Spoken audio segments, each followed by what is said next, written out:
اپنے گھر میں اکثر آپ لوگ سوال کرتے ہیں جی مولوی صاحب ہم مسجد میں دیکھتے ہیں سعودی فرض پڑھتے ہیں بھاگ جاتے ہیں, یہ نفل نہیں پڑھتے. ارے نفل گھر میں پڑھنے کا حکم ہے, مسجد میں فرض نماز ہے اور گھر میں نفل پڑھنا مسجد میں پڑھنے سے زیادہ ثواب ہے. امام نووی فرماتے ہیں گھر میں نفلی نماز پڑھنے کی ترغیب اس لیے دی جا رہی کہ گھر میں جب انسان نماز پڑھے گا ریاکاری سے بچے گا, اس کے اعمال برباد نہیں ہوں گے, اس کے دل میں کسی کا دکھلاوا پیدا نہیں ہوگا. ایک اور حدیث میں اللہ کے نبی فرماتے ہیں اے لوگوں اپنے گھروں میں نفل نماز پڑھو کیونکہ فرض کے علاوہ آدمی کی افضل نماز وہ ہے جو اپنے گھر کے اندر ادا کرتا ہے. ابو موسیٰ اشعری فرماتے ہیں جس گھر میں اللہ کا ذکر ہوتا ہے اور جس گھر میں اللہ کا ذکر نہیں ہوتا اس کی مثال زندہ اور مردہ کی مثال ہے. گھر میں نماز ہے, قرآن ہے, اللہ کا ذکر ہے, دین کی باتیں ہیں, قرآن کی تلاوت ہے, یہ زندہ ہے. اور جس گھر میں گانے ہیں, فلمیں ہیں, ڈش انٹینا ہے, یہ مردہ گھر ہے. اپنے گھر والوں سے اچھے تعلقات رکھو. اللہ کے نبی فرماتے ہیں شیطان اپنا عرش پانی پہ لگاتا ہے, اپنے سارے چیلوں کو اکٹھا کرتا ہے, چیلے آ کر اس کو سارے دن کی رپورٹ دیتے ہیں. ایک کہتا ہے میں نے زنا کروایا, میں نے چوری کروائی, ڈاکہ ڈلوایا, یہ کیا وہ کیا. ایک شتونگڑا آ کر کہتا ہے میں میاں بیوی کے درمیان فساد کا بیج بوتا رہا یہاں تک کہ جب تک دونوں میں لڑائی نہیں ہوئی, طلاق تک نوبت نہیں آئی, اس وقت تک میں پیچھے نہیں ہوا اور طلاق دلوا کر پیچھے ہٹا. شیطان اتنے عرش سے اترتا ہے, اس کو سینے سے لگاتا ہے, کہتا ہے اصل جانشین میرا تو ہے. اپنے گھر والوں سے پیار و محبت کے تعلقات کرو. اگر گھر کے اندر فساد ہو تو یاد کرو یہ شیطان کے اثرات ہیں جس سے انسان کے گھروں کو برباد کر دیا جاتا ہے. اسی طرح اپنے اہل خانہ کی حفاظت کے لیے وہ دعائیں خود بھی یاد کرو اور اپنے گھر والوں کو بھی یاد کرو. عبداللہ ابن عمر بن عاص سے روایت ہے اللہ کے نبی نے فرمایا جب تم میں سے کوئی کسی عورت سے شادی کرے یا غلام خریدے تو یہ دعا پڑھے اللہم انی اسألک خیرہا وخیر ما جبلتہا علی واعوذ بک من شرہا وشر ما جبلتہا علی. اے اللہ میں تجھ سے اس کی بھلائی کا سوال کرتا ہوں اور اس چیز کی بھلائی چاہتا ہوں جس پر تو نے اس کو پیدا کیا, اور میں اس کے شر سے تیری حفاظت میں آتا ہوں اور اس چیز سے جس پر تو نے اس کو پیدا کیا. یہ دعا انسان کرے. اسی طرح حدیث میں آتا ہے اپنی بیوی کی پیشانی کو پکڑ کر یا خادم کے بارے میں برکت کی دعا کرے, جانور خریدے تو اس کے بارے میں برکت کی دعا کرے. اور دلہا کو چاہیے جب وہ شادی کرے تو پہلی رات اپنی بیوی کے ساتھ آ کر 2 رکعت نماز پڑھے, نماز پڑھ کے اپنی اس زندگی کا ابتدا کرے. عبداللہ ابن مسعود فرماتے ہیں جب تمہاری بیوی تمہارے پاس آئے تو تم مجھ سے کہو کہ تمہارے پیچھے وہ 2 رکعت نماز پڑھے اور پھر اللہ سے دعا کرو اللہم بارک لی فی اہلی وبارک لہم فیا اللہم اجمع بیننا ما جمعت بخیر. یہ دعا پڑھے. جب بیوی گھر میں آئے تو کیا دعا پڑھو, یہ عبداللہ ابن مسعود جو سکھا رہے ہیں. اور ماشاءاللہ جب شادی ہوتی ہے, بیگم آ رہی ہوتی ہے تو اس وقت ہمارے کمروں کا کیا حال ہوتا ہے, بڑا سارا ڈیک لا کر اس پہ خاص وہ والا گانا چلا کر اور فل آواز میں کھول کے بیگم کا استقبال ہوتا ہے. اب جب یہ آئے گی اور گانوں کی دھنوں پہ کمرے میں داخل ہوگی, شیطان کی پوری ٹولی اس کے ساتھ آئے گی, دوسرے دن ہی لڑائی شروع ہو جائے گی.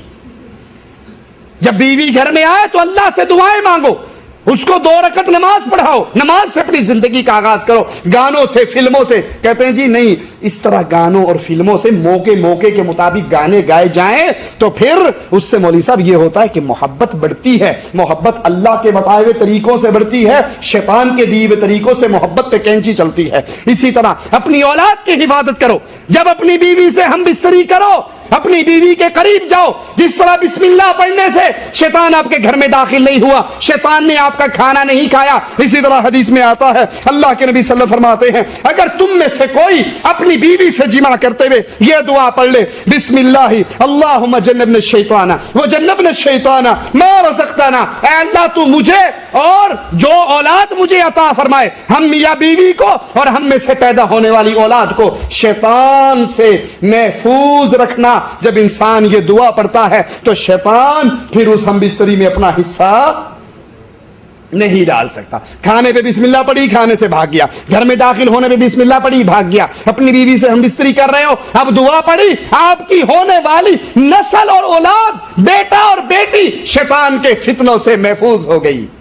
لیکن جب اس کام کرنے سے پہلے کوئی فلم لگائی جائے, ڈرامے لگائے جائیں, گانے لگائے جائیں, بدماشی کے آلات چلائے جائیں تو پھر پیدا ہونے والا ہائی جمالو ہی پیدا ہوگا. پھر وہ سلطان رائی پیدا ہوگا، وہ محمد ابن قاسم پیدا نہیں ہو سکتا، کیونکہ جس طریقے سے یہ آپ واردات کر رہے ہو، کام کر رہے ہو، اس میں محمدی طریقہ نہیں ہے، شیطان کا طریقہ ہے۔ اسی طرح اپنے بچوں پہ دم کرو، اپنے بچوں پہ دم کرو۔ محمد کریم صلی اللہ علیہ وسلم حضرت حسن اور حضرت حسین پہ دم کیا کرتے تھے، ان کو جمع کرو شام کے وقت اور ان پر یہ دعا پڑھو، اعوذکم بکلمات اللہ التامہ من کل شیطان وہامہ ومن کل عین لامہ، کہ میں تمہیں اللہ کے کلمات تامہ کے ساتھ ہر شیطان، زہریلے کیڑے اور ہر نظر بد سے میں اللہ کی پناہ میں چاہتا ہوں۔ اپنی اولاد پہ دم کرو، ان کے لیے دعائیں کرو، گھر میں داخل ہوتے وقت دعائیں کرو۔ یہ وہ طریقے ہیں جن پہ عمل کرنے کے بعد ہمارے گھر انشاءاللہ شیاطین سے، جنات سے، جادو ٹونے سے اور تمام فتنوں سے بچ جائیں گے، محفوظ ہو جائیں گے، اگر ہم محمدی طریقے پہ چلتے ہوئے اس پہ عمل کریں گے۔ اقول قولی ھذا واستغفر اللہ لی ولکم ولسائر المسلمین فاستغفروہ انہ هو الغفور الرحیم۔